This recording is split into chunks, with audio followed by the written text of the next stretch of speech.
آگے منافقین کے وعید کی تفصیل ہے۔ جو لوگ تہمت لگاتے ہیں ان عورتوں کو جو پاک دامن ہے اور ایسی باتوں کو کرنے سے بالکل بے خبر ہے اور ایمان والیہ ہے، ان پر دنیا اور آخرت میں لعنت کی جاتی ہے اور ان کا آخرت میں بڑا عذاب ہوگا۔ یہ آیت کو میں دوبارہ پڑھتا ہوں۔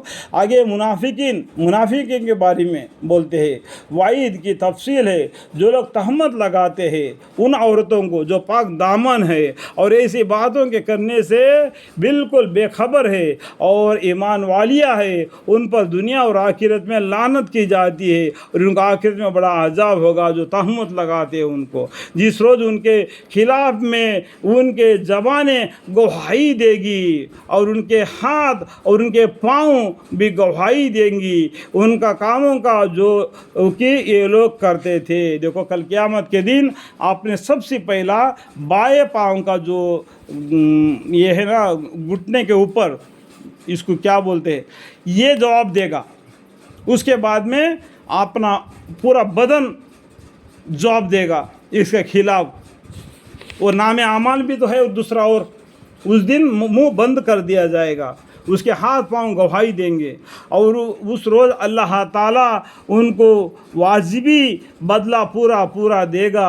قیامت کے دن واجبی پورا بدلہ دے گا۔ اسے پہلے حیاتی دنیا میں ہی اللہ سے معافی کروا لو۔ اللہ نے توبہ کا دروازہ کھول کے رکھ دیا ہے۔ اللہ کے سامنے گڑ گڑا کر توبہ استغفار کو، یا اللہ مجھے معاف کر، یا اللہ مجھے معاف کر، یا اللہ مجھے معاف کر۔ اس سے بڑھ کر کوئی دعا ہے ہی نہیں۔ اور اس روز ٹھیک ان کو معلوم ہوگا کہ اللہ ہی ٹھیک فیصلہ کرنے والا اور بات کی حقیقت کو کھول دینے والا ہے۔ گندی عورتیں ہمیشہ گندے مردوں کے لائق ہوتی ہے اور گندے مرد گندی عورتوں کے لائق ہوتے ہیں، اور ستھری عورتیں ستھرے مردوں کے لائق ہوتے ہیں، اور ستھری مرد ستھری عورتوں کے لائق ہوتے ہیں۔ یہ اس بات سے پاک ہے جو یہ منافق بکتے پھرتے ہیں۔ منافق مطلب کیا ہے؟ کبھی ادھر کبھی ادھر، کبھی مسلمان ہوگا کوئی کافر ہوگا، اس کو بولتے ہیں منافق۔ ان حضرات کے لیے آخرت میں مغفرت اور عزت کی روزی یعنی جنت ہے، یعنی یہ منافق بکتے پھرتے ہیں۔ ان حضرات کے لیے آخرت میں مغفرت اور عزت کی روزی یعنی جنت ہے۔ کیا ان کو جنہوں نے جو توبہ استغفار کر کے دنیا میں اللہ سے معافی مانگ لیا۔ ایمان والو تو اپنے خاص رہنے کے گھروں میں کے سوا اور دوسرے گھروں میں داخل مت ہو۔ اپنے گھر کو چھوڑ کے دوسرے گھروں میں داخل نہیں ہونا جب تک کہ ان سے اجازت حاصل نہ کر لو۔ کہ باہر سے پکار لو، کیا میں آ سکتی ہوں؟ پہلا سلام کر دو، السلام علیکم۔ اگر اندر سے جواب آتا ہے تو بولو گے کیا میں آپ کے گھر میں آ سکتے ہوں؟ اس طریقے سے اجازت لیتے ان کے گھروں میں داخل ہونا، اور اجازت لینے کے قبل ان کے رہنے والوں کو سلام نہ کر لو۔ دیکھو میں ابھی بھی بولا سلام کرنا، اس کے بعد میں اجازت مانگنا، یہی تمہارا لیے بہتر ہے۔ یہ بات تم کو اس لیے بتلائی ہے تاکہ تم خیال رکھو اور اس پر عمل کرو۔ پھر اگر ان گھروں میں تم کو کوئی آدمی نہ معلوم ہو تو بھی ان گھروں میں بھی نہ جائے۔ اس گھر میں کوئی آدمی نہیں، پھر بھی اس گھر میں نہیں جانا جب تک کہ تم کو محتاج اذن کی جانب سے یعنی ادھر سے یعنی گھر کے اندر سے تم کو جواب نہ آئے، تب تو اس گھر کے اندر نہیں داخل ہونا۔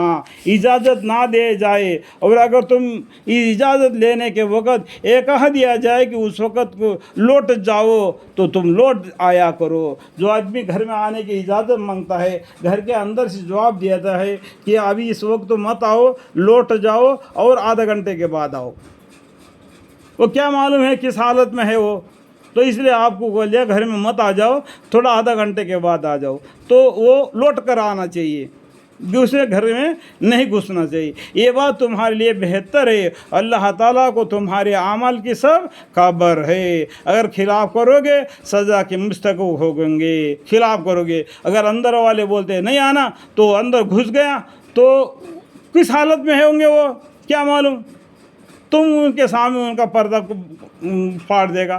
اس لیے بول دے کہ اس کو جانب میں مت جاؤ جب تک کہ تم کو اجازت نہیں دیے۔ اگر نہیں مانو گے، اپنے بالخلاف کام کرو گے، اس کا سزا مستحق ہوگی۔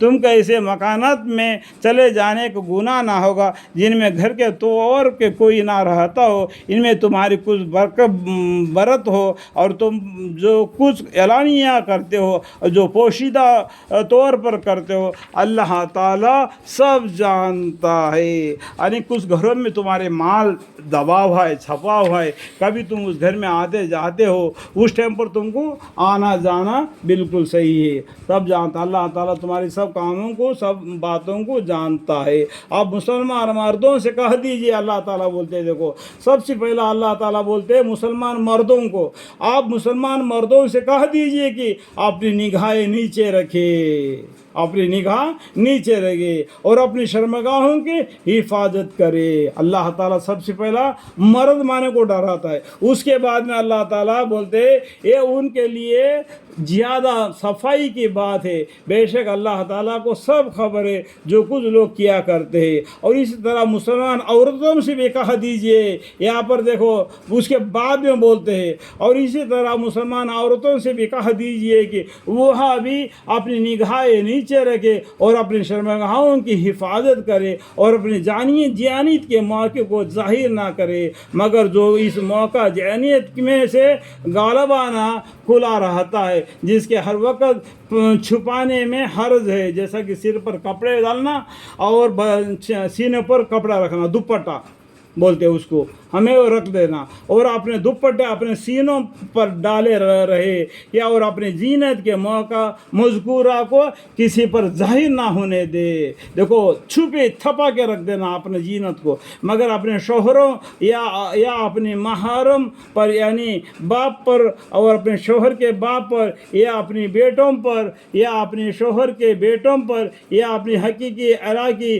اور خیافی بھائیوں پر، یا اپنی بھائیوں کے بیٹوں پر، یا اپنے حقیقی علاقی اور خیافی بہنوں کے بیٹوں پر، یا اپنی عورتوں پر، یا اپنی لونڈیوں پر، یا ان مردوں پر جو توفیل کے طور پر اپنے طور پر رہتے ہیں، اور ان کو ذرہ توجہ نہ ہو، ذرہ بھی تمہارے بارے میں حرکت نہ معلوم ہو، کبھی سر پسی کپڑا اتر گیا، کبھی تمہارے سینے پوشی دوپٹہ پسل گیا اور تم پاؤں زور سے مار دیا، جس کی وجہ سے تمہارے پیروں کو زیور کی آواز آئی، ذرہ بھی توجہ نہ ہو۔ یا ایسے لڑکوں پر جو عورتوں کے پردہ کے باتوں سے ابھی ناواقف ہے، ایسا بچے جو ابھی جوان نہیں ہو گئے، ان کو عورتوں کے بارے میں کچھ معلوم نہیں، ان کو بھی ذرہ بھی توجہ نہیں ہونا چاہیے۔ اس طریقے سے عورت کو